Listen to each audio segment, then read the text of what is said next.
Natural forces. After the storm I found the stony carapaces of crabs, snatched from under the hammer of the sea, small brown crabs I'd never seen before, dead or wounded all along the beach, proud kelp plantations culled, their placentas wrenched from the seabed, where they grow tall, sending ribbons to sway in the moving currents above. They now lie along the shore, rolled up like bundles of rusted wire. There is violence in the garden too. I shift some flower pots, sweep up the soil. The pink, shrinking flesh of an earthworm is impaled on the stiff bristles of the broom. There's plenty more. Nature is prodigal. But everywhere we step, something dies.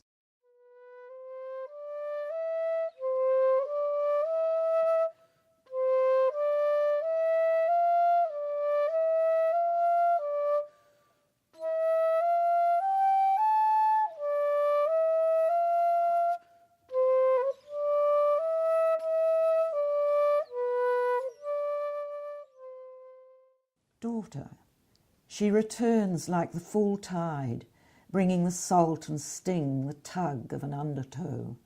Her flotsam now lies beached on these dry sands, leaving me a tide line of sea wrack to sort through, some rubbish to dispose of, but a useful piece of string as well, kelp strands for the garden, and, as always, one perfect shell.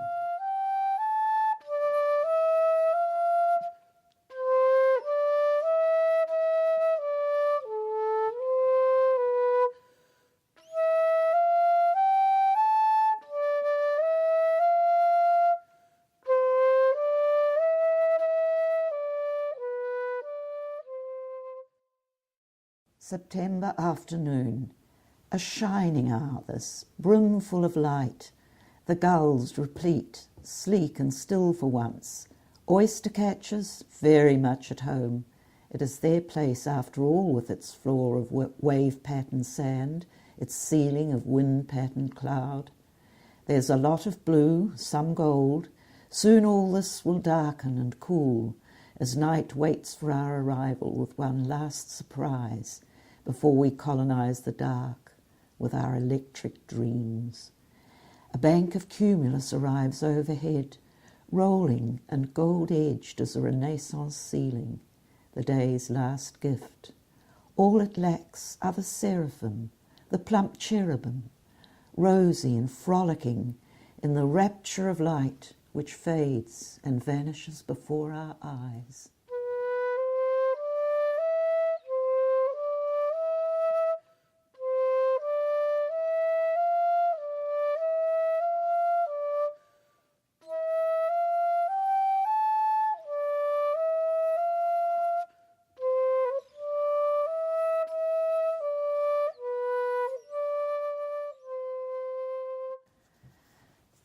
Oysters, anyone? The purposeful oyster catcher bustles about between tides, probes the wet sand. No one has ever seen it catch an oyster.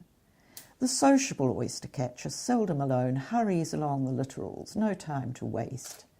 It doesn't suffer from cold feet or wince as it walks as I do, barefoot among the stones and shells, where it raises its chicks, cleep, cleep.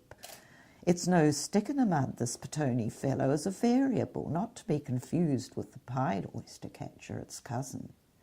It comes complete with waterproof coat, red legs and beak, this hematopodida with a loud squeak, cleep, cleep.